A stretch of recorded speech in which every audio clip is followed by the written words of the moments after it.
Hi friends, आज हम पर्यावरण पारिस्थितिकी का एक बहुत ही इंपॉर्टेंट टॉपिक का नाम है हमारा ओजोन परत या ओजोन लेयर के बारे में काफी डिटेल से चर्चा करेंगे। आप हमारे साथ बने रहिए ताकि आपको इसके बारे में जानकारी प्राप्त हो सके। तो शुरुआत करते हैं आज का टॉपिक हमारा ओजोन परत।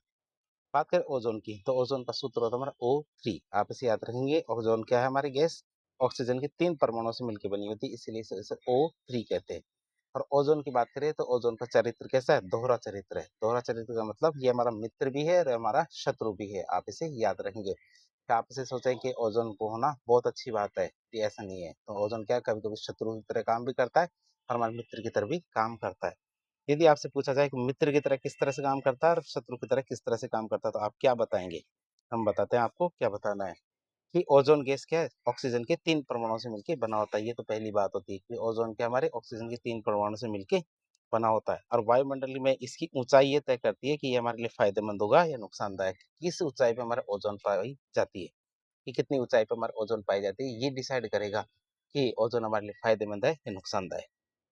सबसे पहले देखें कि ओजोन हमारे कहाँ? क्षोभमंडल में। यदि ओजोन हमारे क्षोभमंडल में है तो ये हमारे क्या? शत्रु है। ट्रोपोस्फियर में है तो इसका मतलब ये ओजोन हमारे लिए शत्रु की तरह काम करेगा।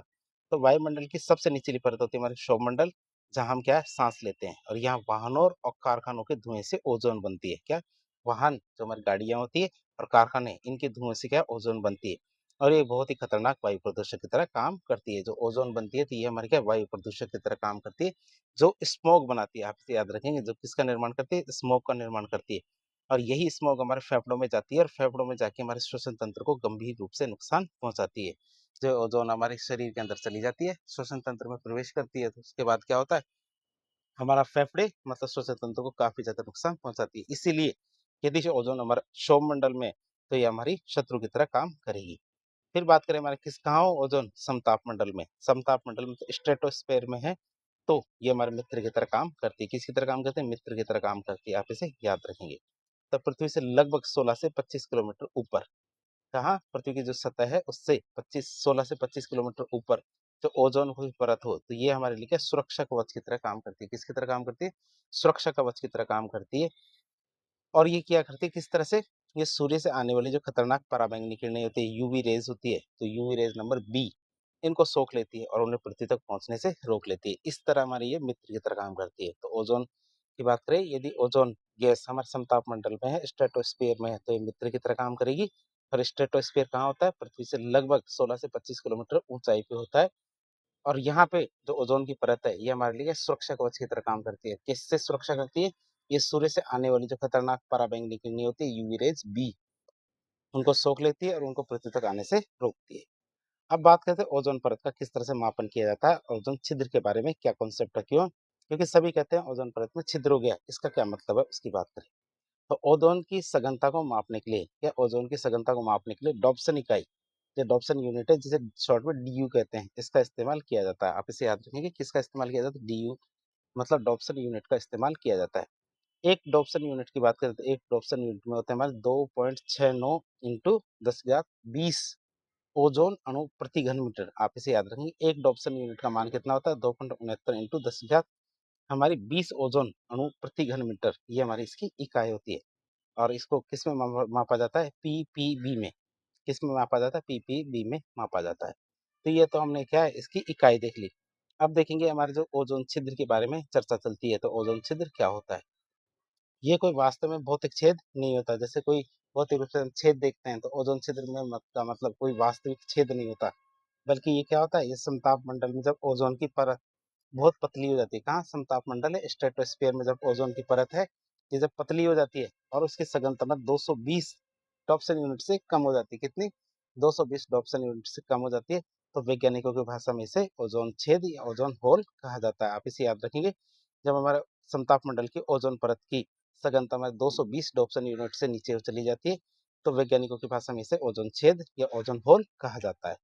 बात करें ओजोन छिद्र की, तो हमेशा जब भी देखा जाता है तो अंटार्कटिका के ऊपर ही ओजोन छेद देखा जाता है। तो बात करें अंटार्कटिका पर ही क्यों देखा जाता है हमारे ओजोन छेद, जबकि हमारा प्रदूषण तो कहाँ होता है? प्रदूषण तो हमारे शहरों में होता है, जबकि ओजोन छेद कहाँ देखा जाता है? अंटार्कटिका के ऊपर।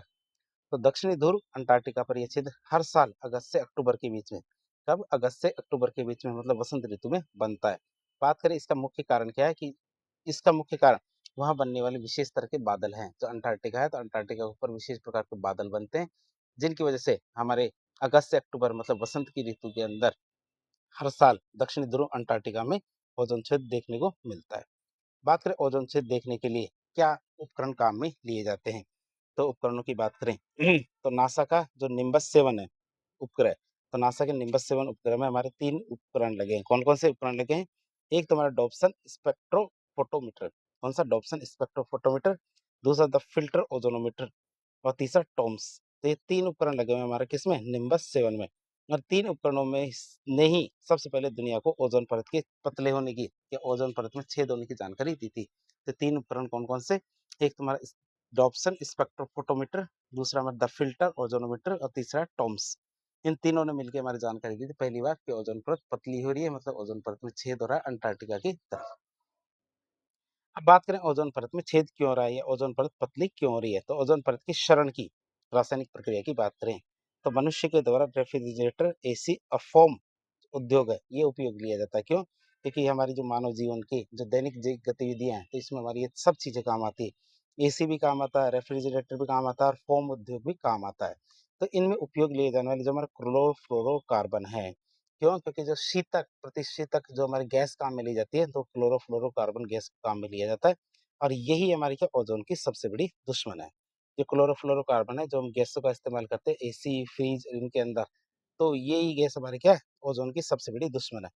क्या होता है क्लोरोफ्लोरोकार्बन बहुत ही ज़्यादा स्थायी गैस होती है, ये आसानी से अपघटित नहीं होती है। ये गैसें कैसी होती है? स्थायी होती है और ये आसानी से अपघटित नहीं होती है, जो बिना नष्ट हुए समताप मंडल पे पहुँच जाती है और हल्की होती है। एक तो हल्की होती है और ये नष्ट नहीं होती है, तो क्या होता है ये धीरे-धीरे, धीरे-धीरे कहाँ पहुँच जाती है?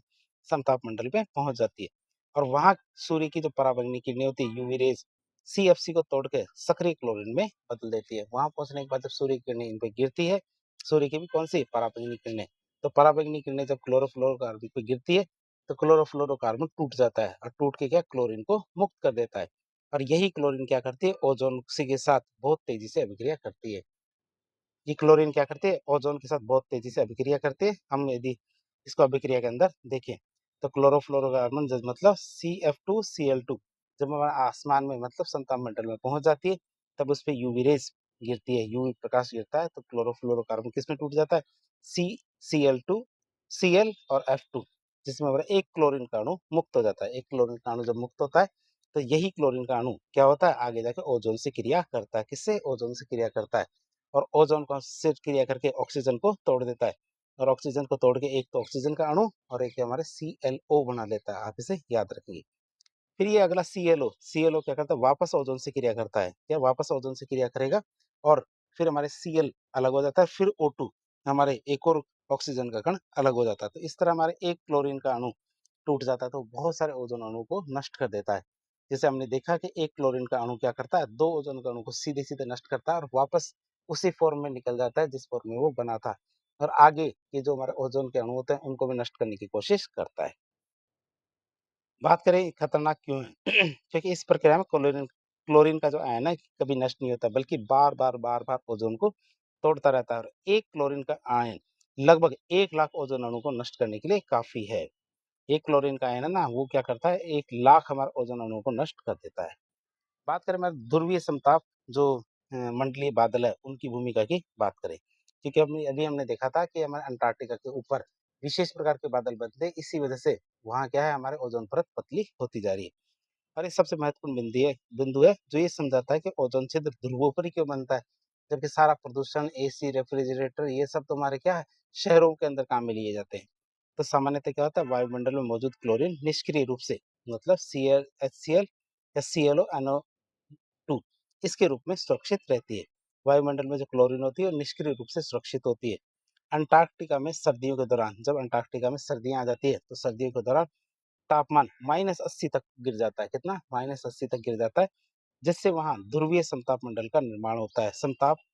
ध्रुवीय समताप मंडलीय बादलों का निर्माण होता है। जब तापमान कितना -80 डिग्री तक पहुँच जाता है, तब ध्रुवों पे क्या ध्रुवीय समताप मंडलीय बादलों का निर्माण होता है और ये बादल क्या एक तरह से मंच का काम करते हैं, सरफेस की तरह काम करते हैं, जहाँ हमारे निष्क्रिय क्लोरीन गैस क्या निष्क्रिय क्लोरीन गैसें क्या आपस में ही क्रिया करने लगती है। निष्क्रिय जो क्लोरीन गैसें होती है, ये आपस में क्रिया करके सक्रिय क्लोरीन गैस का निर्माण कर देती है। किसमें बदल जाती है? सक्रिय क्लोरीन गैस में बदल जाती है। और जैसे ही अगस्त सितंबर आता है, या जैसे अगस्त सितंबर आता है तो वहाँ सूर्य निकलता है, और सूर्य की किरणें जब क्लोरीन पे गिरती है तो क्लोरीन अणु टूट के सक्रिय क्लोरीन में बदल जाता है। क्या क्लोरीन अणु टूट जाता है और सक्रिय क्लोरीन में से क्लोरीन आयन में बदल जाता है, जो अचानक और बहुत तेजी से क्लोरीन को नष्ट करना शुरू कर देता है। तो हमने ये देखा कि बादलों की क्या कारण है जिस वजह से हमारी क्या ओजोन परत पतली हो जा रही है। अब हम देखेंगे ओजोन परत के क्षरण के, मतलब ओजोन परत पतली हो रही है तो ओजोन क्षरण के कौन कौन से नुकसान हो रहे हैं। क्यों? क्योंकि इससे हमारी यूवी रेज बी हमारी धरती पर सीधी आती है तो उसके क्या क्या नुकसान हो रहे हैं। तो ओजोन परत के कमजोर होने से क्या, ओजोन परत के कमजोर होने से सूर्य की जो घातक यूवी रेज है बी नंबर की, अल्ट्रावायलेट नंबर बी, ये सीधे हमारे पृथ्वी पर पहुंचती है, जिससे हमारे बहुत सारे नुकसान होते हैं। कौन कौन से नुकसान होते हैं?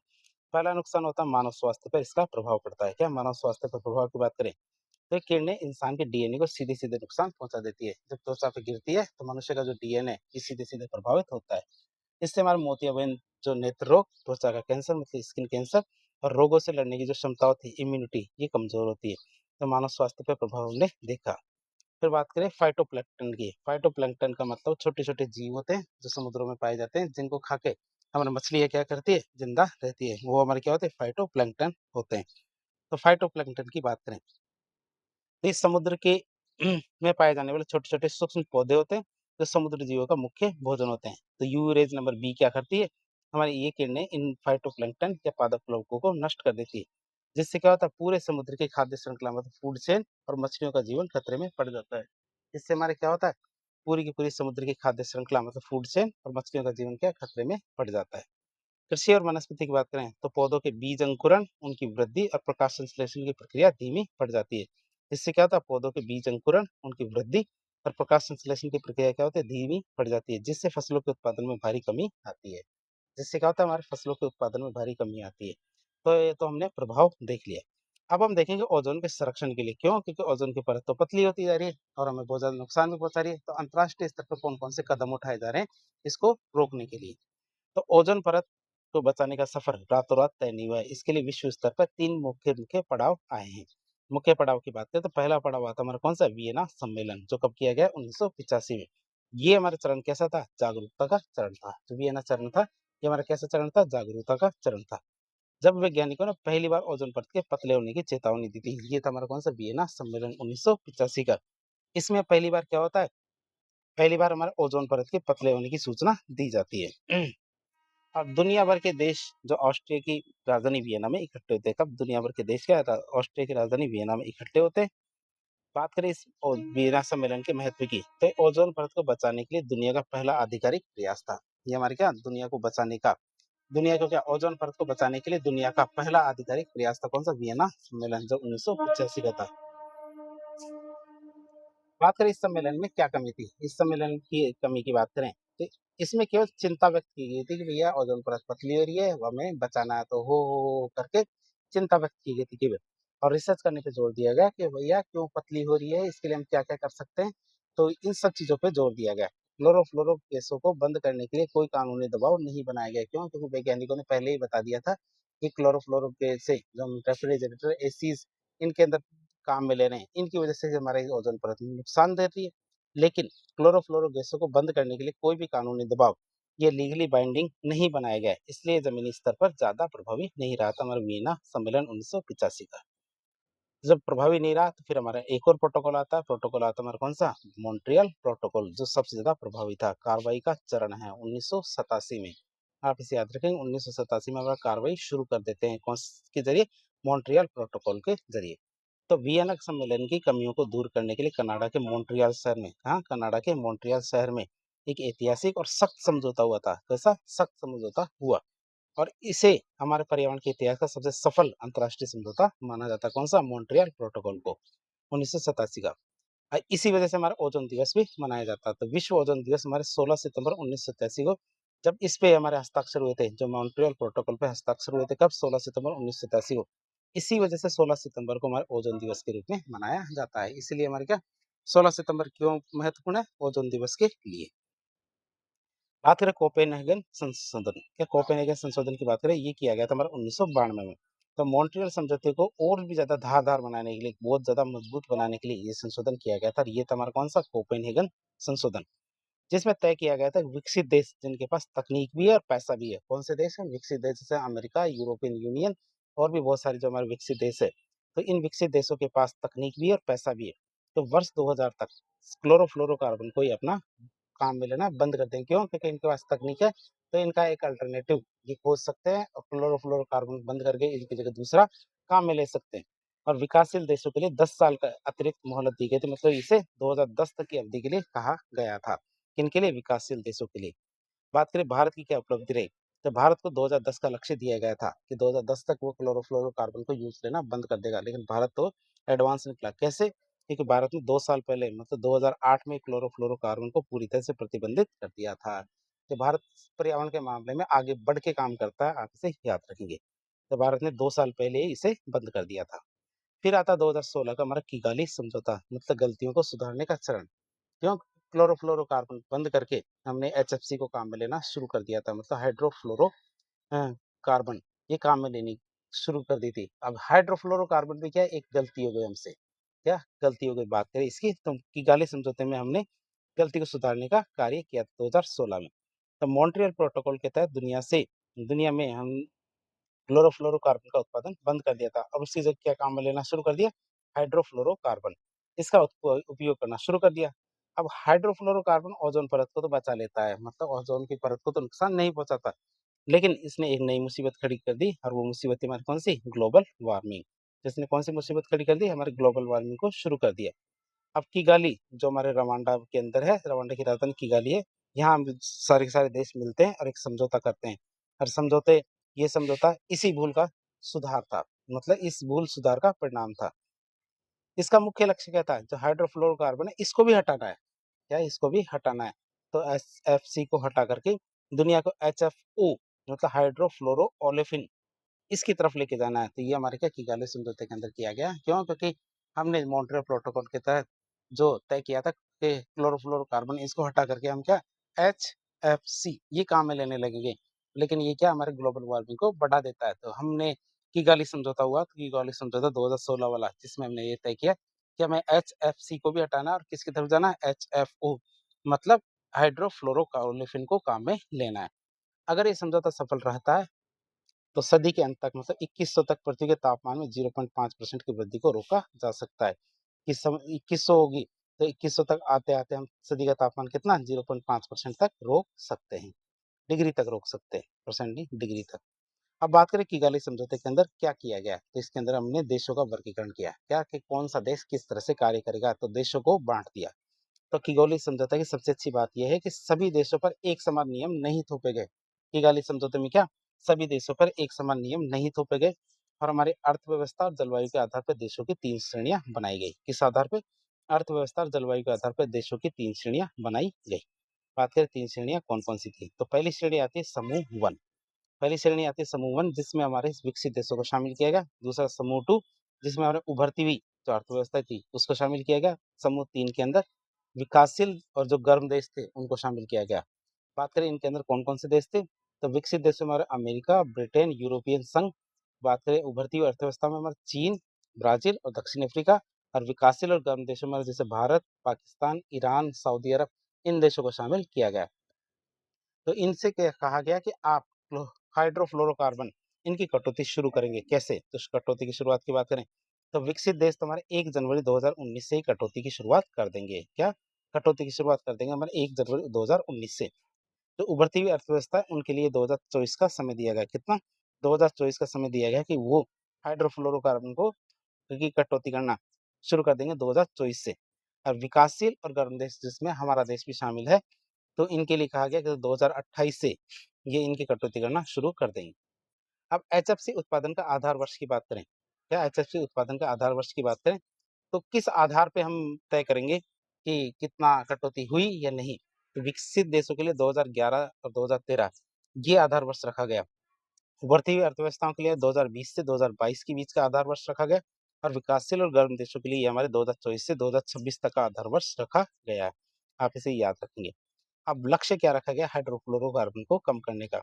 तो विकसित देशों के लिए 2036 का टारगेट रखा गया है कि वो 85% की कटौती कर देगा। क्या 2036 तक विकसित देश हमारे क्या 36% 85% की कटौती करेंगे। विकासशील देशों के उभरती हुई अर्थव्यवस्थाओं की बात करें तो 2045 तक ये 80% की कटौती करेंगे और जो हमारे विकासशील और गर्म देश है, ये देश हमारे क्या करेंगे 2047 तक 85% की कटौती करेंगे। तो हमारे 3 तरह के समूह बनाए गए, तीनों तरह के समूह को एक-एक टारगेट दे दिया गया है। भारत क्या समूह नंबर 3 में है। क्या भारत क्या समूह नंबर 3 में है और यहाँ की जलवायु गर्म है और यहाँ क्या एयर कंडीशनर मतलब एसी और रेफ्रिजरेटर की मांग अभी भी बढ़ रही है। इसलिए भारत को नई तकनीक जो एचएफओ है, ये अपनाने के लिए ज़्यादा समय मतलब 2047 का समय दिया गया है, ये भी एक कारण है। अब बात करेंगे जो रेफ्रिजरेटर्स है, जो प्रशीतक गैस है, उनका विकास देखेंगे कि मतलब पहले कौन-कौन से काम में लेते थे और धीरे-धीरे इनका विकास कैसे हुआ। तो रेफ्रिजरेटर और एसी में काम में आने वाली गैसें, ये मुख्य रूप से 2 पैमानों पे रखा जाता है। बात करें जो एसी और रेफ्रिजरेटर में काम आने वाली गैसें होती हैं, इनको 2 मुख्य पैमानों पर परखा जाता है। पहला पैमाना आता है हमारा ओडीपी। ओडीपी का मतलब ओज़ोन डिप्लीशन पोटेंशियल मतलब ओज़ोन को नष्ट करने की इसकी कितनी क्षमता है। दूसरा जीडब्ल्यूपी मतलब ग्लोबल वार्मिंग पोटेंशियल, तो पृथ्वी का तापमान मतलब ग्लोबल वार्मिंग की बढ़ाने की कितनी क्षमता है। इन 2 आधारों पे हमारे एसी और रेफ्रिजरेटर में गैसें काम में ली जाती हैं, उनको परखा जाता है। जैसे क्लोरोफ्लोरोकार्बन है, तो ये क्या खतरनाक गैस है। इसमें यार ओडीपी भी बहुत ज़्यादा ओडीपी मतलब हमारा ओज़ोन डिप्लीशन पोटेंशियल ये भी बहुत ज़्यादा है और जीडब्ल्यूपी मतलब ग्लोबल वार्मिंग पोटेंशियल ये भी ज़्यादा है। इसीलिए क्या है इसको पूरी तरह से प्रतिबंधित कर दिया गया है क्योंकि ये दोनों तरह से नुकसान पहुँचा रहा है हमारे क्लोरोफ्लोरोकार्बन। दूसरी गैस आती है हमारे कौन सी हाइड्रोफ्लोरोकार्बन। कौन सी हाइड्रोफ्लोरोकार्बन की बात करें तो ये एक बीच का विकल्प था जिसमें हमारा ओडीपी तो कम था मतलब ओजोन डिप्लीशन पोटेंशियल ये तो कम था लेकिन हमारा जीडब्ल्यूपी ज्यादा था ग्लोबल वार्मिंग पोटेंशियल ये ज्यादा था। इसी वजह से इसको भी हटा दिया गया। फिर आता है हाइड्रोफ्लोरोकार्बन। HCFC का मतलब हाइड्रोक्लोरोफ्लोरोकार्बन था वो। अब था हाइड्रोफ्लोरोकार्बन। ये हमारा शून्य ओजोनकारी गैस है मतलब ये ओजोन डिप्लीशन पोटेंशियल इसका शून्य है मतलब ओजोन को किसी तरह से नुकसान नहीं पहुंचाती। यानी ये ओजोन को बिल्कुल नुकसान नहीं पहुंचाती लेकिन इसकी ग्लोबल वार्मिंग क्षमता GWP ग्लोबल वार्मिंग पोटेंशियल ये बहुत ज्यादा था। कार्बन डाइऑक्साइड की तुलना में देखें तो हजारों गुना ये गर्मी ज्यादा पैदा करता था। इसके मुकाबले कार्बन डाइऑक्साइड के मुकाबले ये बहुत ज्यादा गर्मी पैदा करता था। इसलिए किगाली समझौते के तहत इसको भी हटाया जा रहा है। किसके तहत? किगाली समझौते के तहत इसको भी हटाया जा रहा है। और हम किसकी तरफ जा रहे हैं? HFO की तरफ जा रहे हैं मतलब हाइड्रोफ्लोरो ओलिफिन की तरफ जा रहे हैं। तो ये भविष्य की गैस है और ये हमारे शून्य ओजोनकारी गैस है मतलब ओजोन डिप्लीशन पोटेंशियल इसका 0 है। और ग्लोबल वार्मिंग क्षमता है ग्लोबल वार्मिंग पोटेंशियल ये भी इसके न के बराबर या बहुत ही कम है। 2047 तक पूरी दुनिया HFC को छोड़ के HFO तकनीक पे स्थानांतरित हो जाएगी किगाली समझौते के अनुसार। तो इस तरह से आज एक लेक्चर के जरिए हमने ओजोन परत के बारे में, ओजोन छिद्र के बारे में और ओजोन परत से संबंधित जो हमने क्या कहते हैं हमारे सम्मेलन हुए हैं, प्रोटोकॉल आए हैं, उनके बारे में काफी डिटेल से जानने की कोशिश की। तो इस प्रकार के इन्फॉर्मेटिव वीडियो देखने के लिए हमारे चैनल से जुड़े। वीडियो यदि पसंद आता है तो वीडियो को लाइक करें, चैनल को सब्सक्राइब करें, अपने दोस्तों के साथ शेयर करें। धन्यवाद।